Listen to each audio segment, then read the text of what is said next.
A German flat earth map from World War II has just been uncovered, and it depicts another ice wall all around Earth with other continents and land masses that are outside of it. And supposedly Germany during this time period went on expeditions. See these black circles? I had to erase that so we didn't have to see their symbol, but this is supposedly where they went out and just claimed this land. Here's New Schwabenland, whatever that is, and they actually have Asgard way over there. And then up here we've got Terra de Vista. I'm not sure what that is, and I don't know what that is either. Is that supposed to be the top of the earth or something? And then over here we have the lost continent of Lemuria, which apparently went underneath the sea and sank somehow, but I guess it's on this map from the 1940s. But a lot of these words we can't even read because it's in German, but this is also a reflection of the moon map, if you've ever seen that. Okay, let's assume there are ice walls. How come, just how come, there's no evidence? Or how we've never seen them? The creator of the earthquake machine who went to Japan and he studied earthquakes, because they said that earthquakes most commonly happen in Japan. They actually have the most earthquakes in the world in Japan. And this is where it gets fascinating. He was saying that when an earthquake happens, there's a shift or a wave in the earth. And then usually 2 days later, people begin to feel it. Instead of thinking about earthquakes as what we've been shown, where the earth actually cracks apart, think of them as waves going through the earth. And this guy, it was Professor John Mills, he created a machine so that he could show that earthquakes are actually traveling through the earth. They're not going around. You know, the whole round thing we've been taught? They're not going around. They're going through the earth. They would start at one point and travel through the earth and arrive in another area. And it would wave through the earth to the other side. And people usually feel it 2 days later, which is interesting. You're always like, oh, that earthquake, you feel it? You're feeling something that has happened 48 hours before. I mean, isn't that how the earthquakes basically work? Or am I missing something? When I got to the Denver airport, I had a layover that was about 12 hours. And so me thinking, oh, I'm just going to spend the night and just sleep on one of the airport chairs. In the middle of the A terminal, I find these like chairs or sofas that are kind of meant for people to sleep on. And when I got there were so many people there that I walked to the very end, because I looked up on Google that there's like little beds at the very end that you can sleep on. Not only did I walk in the wrong direction, but I walked towards the A99 gate, which takes you underground, or more so to say towards the first floor. My gate was A50 and I was trying to sleep towards there. But when I got down there is when I got trapped in those back rooms where it was just, it felt like tunnels on tunnels on tunnels, or I was walking down the longest hallway ever designed by man. Now, how I got out is I took an elevator and it took me up to the second floor. But when I got out and I got to baggage claim is when I found those fucking murals. I mean, there's tons and tons of conspiracy theories revolving around the Denver airport. So all these humans are doing their morning routines. What do you do every morning? Well, I actually, a lot of people say you got to wake up and you got to make your bed. Yeah. You know? Yeah. I like to de-dress my bed. I like to unmake it, do the exact opposite. So I take the pillows out of their cases, I throw everything around. Then that way, at the end of my long, hard day, I come home and then I have to do one more annoying task before I go to bed. Smart. Smart. It just one is final like, challenge. It's like one final challenge, and then you're done, and you can lay there and rest peacefully. Nice. Yeah. Smart man. No, that's what I do. Yeah, no, it's good. I mean, my morning routine usually involves waking up. I roll out of my sack, and then I'll go downstairs and I just kind of get to work. Like my morning routine is the amount of time it takes for me to get in my ship, okay? Yeah. And get to Zorwan. Oh yeah.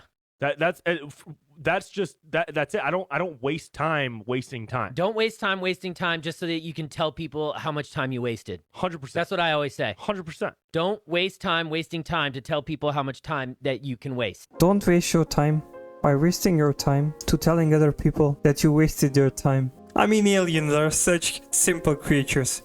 We humans should be more like aliens. I just had an anti-Semitic Uber driver. Like, I'm so freaked out.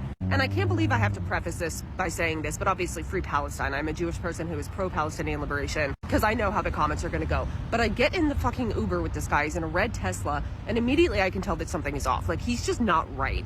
So we're chatting because, like, I chat with Uber drivers. Like, I think it's polite. And he started asking where my family is from. He was like, when did your family come here? And I was like, okay, that's a really, really weird question to ask. And he says, my family's been here for over 100 years. I'm like, okay.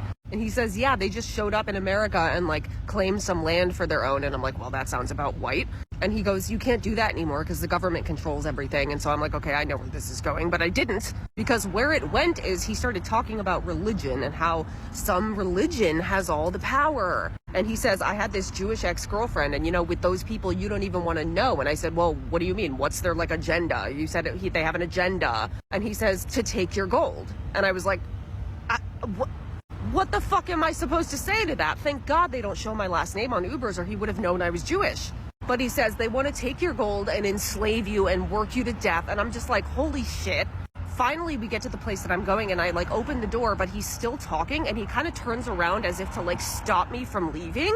So I just froze with my hand on the door, and I let him talk for another, like, 2 minutes because I just didn't know what to do. And he's saying, did I blow your mind? Didn't I just blow your mind? And I'm like, yeah, oh shit, oh, that's my friend, I have to go. There was no one there. I didn't see a friend. Like, I just fucking ran.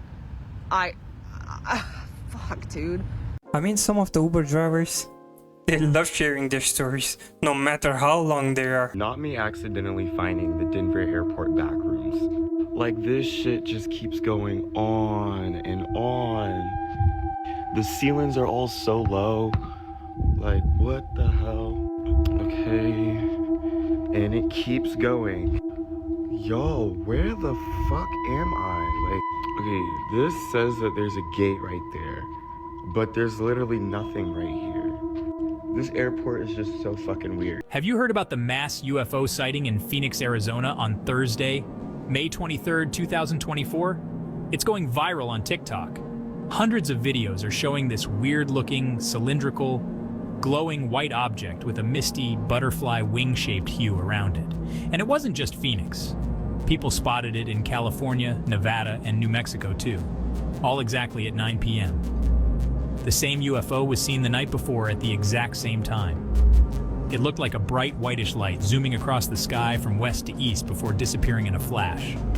Some folks thought it might be a SpaceX flight, but turns out neither SpaceX nor NASA had any scheduled launches at that time. A few minutes after the sighting, multiple military helicopters were seen and heard flying in the area for approximately 1 hour. So, what do you think this could be? Let me know your thoughts in the comments. I've been thinking about that woman who accidentally found out that her boyfriend might be an incel. If you don't know what happened, if you don't know, she was making a video about how comment sections appear differently for different users.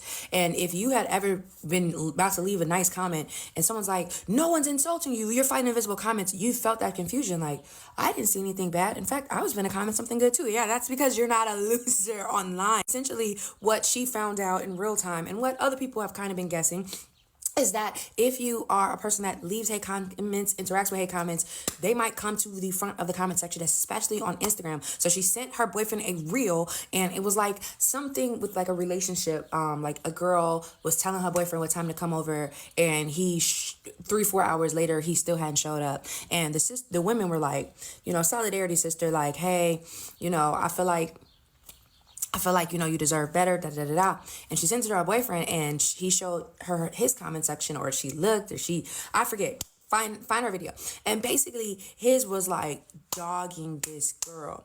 Now, part of it could be that he's just a man, and that Instagram knows he's a man, so they're just trying to push hate comments more to him, which is in itself kind of crazy, right? But I really think that look at your friends' comment sections just for experiment.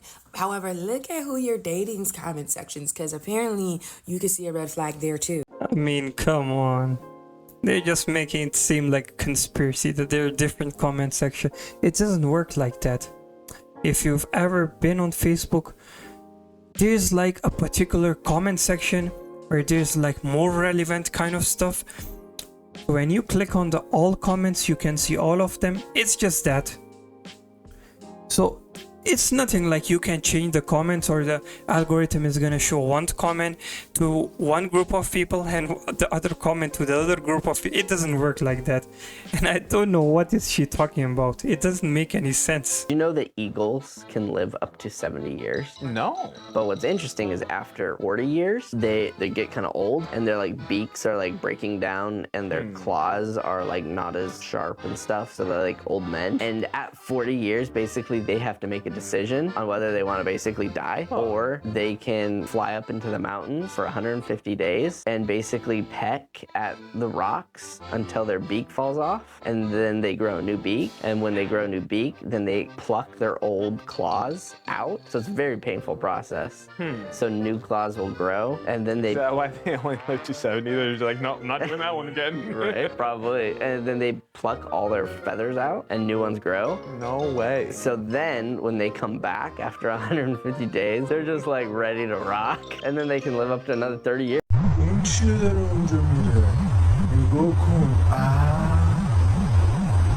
Come on.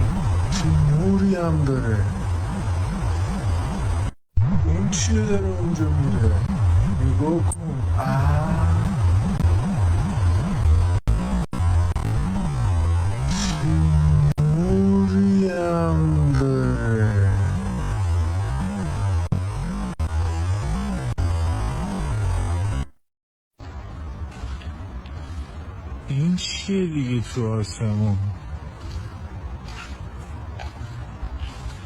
چرا عجیبه؟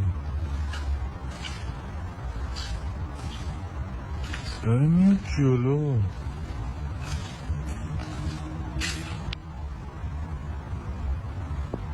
نمیدونم.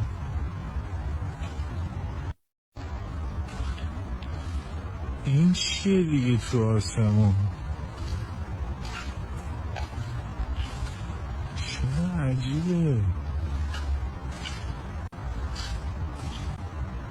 داره میاد جلو. Okay, so this was basically in Tehran, Iran. But come on, man. I'm not saying it's not possible. There is a possibility. But it's not that obvious. And when did they change the lights? So now it's green. Is Elvis Presley still alive? Now this question may seem silly, but many people believe that Elvis Presley faked his own death. But let's ask the dowsing rods. Is Elvis Presley still alive? Remember, it's cross yes, open for no. Is he still alive? No.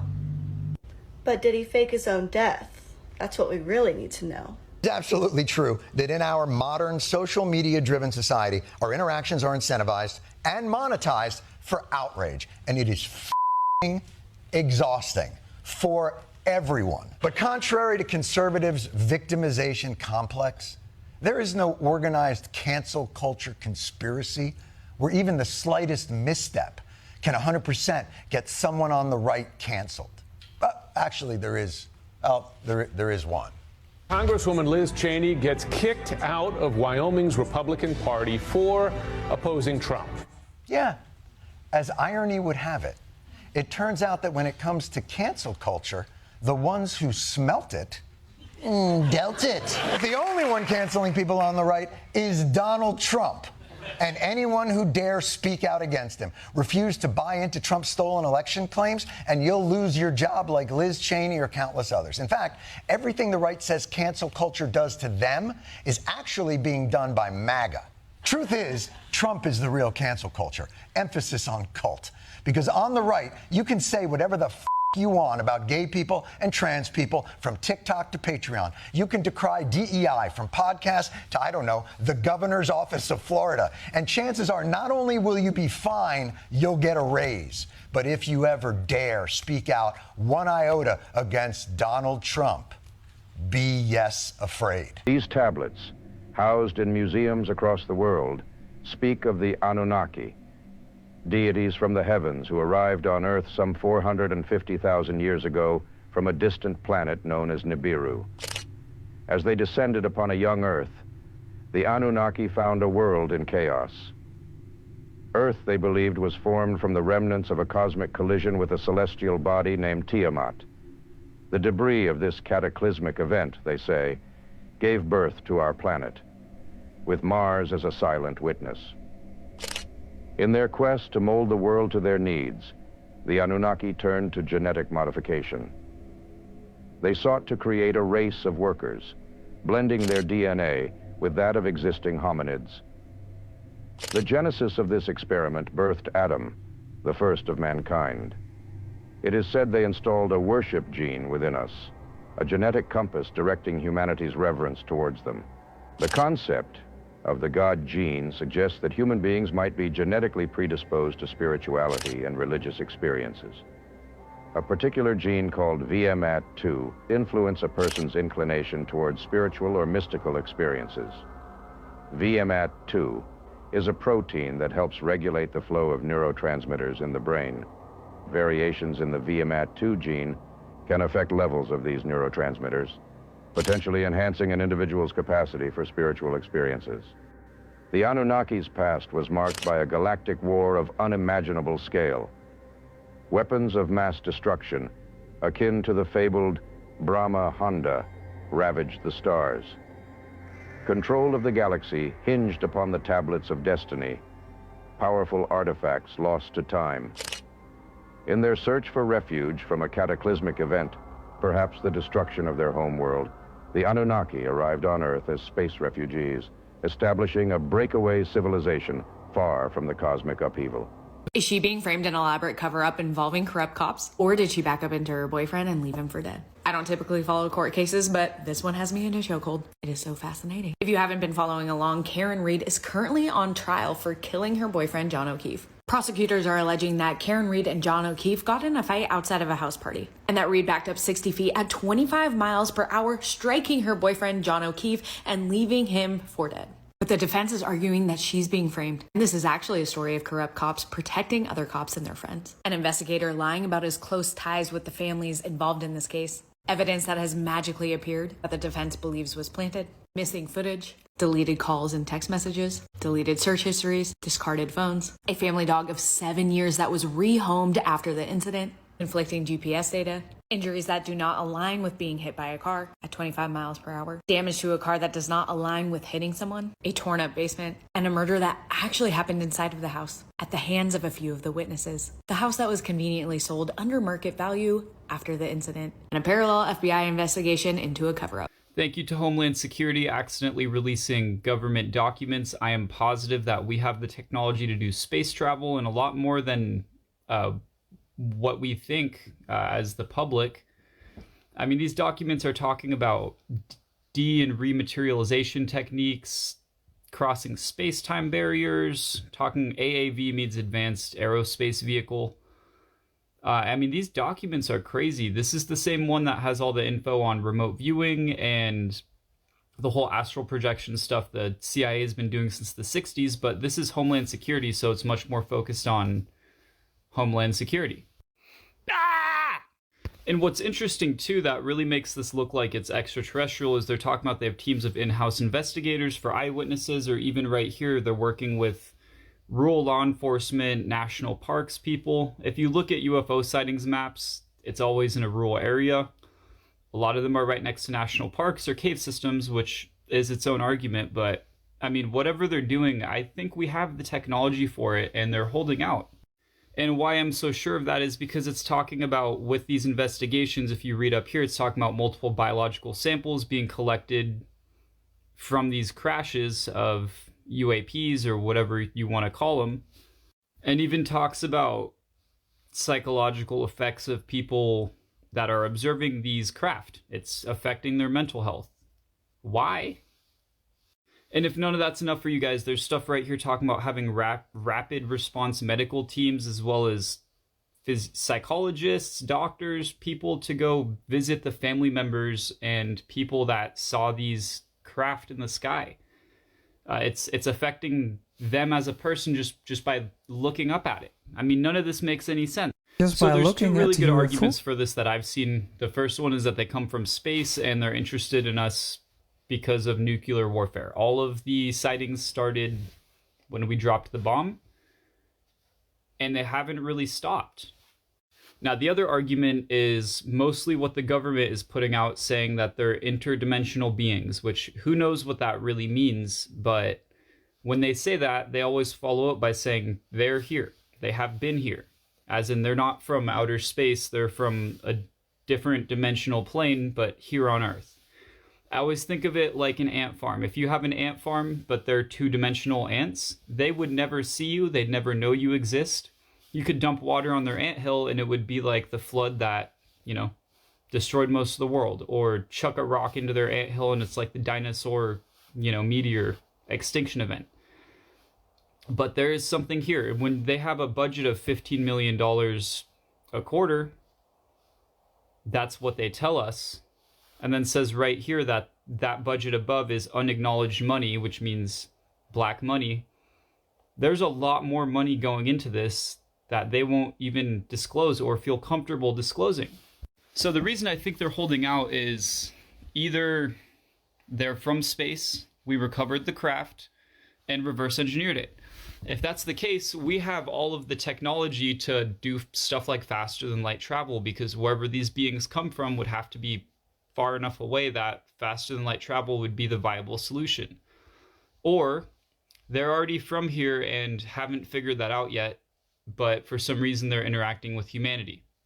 What's really confusing about this is their interest with the atomic bomb. It doesn't make much sense when you think about it full. So if they were so interested in us not destroying the planet, because there's a lot of government press releases, White House correspondence where they're talking about they deactivate missile silos. There's a lot of cases of this. If look it up. So if they're not even from our dimensional plane, if they exist one further up, then why do they care? How would it affect them if they don't even live in the material world that we do? They're one up. Again, whatever that means. If the ants in 2D can't perceive us, then we couldn't perceive where they live unless they find a way to show themselves. But what makes us so important? It's a good question. I feel like they're getting us ready for something. I can't see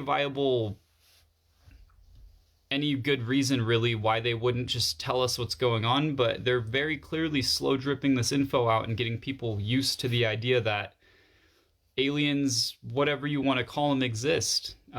So let me know what you guys think. This is why I got into government files. This stuff is interesting. These are all from 2011. You can't really say that all of it's debunked, because this is the newest info we have. But love you all. Thank you for coming to my TED Talk. I mean, how can a UFO or UAP mentally disturb you just by looking at it? Doesn't make any sense.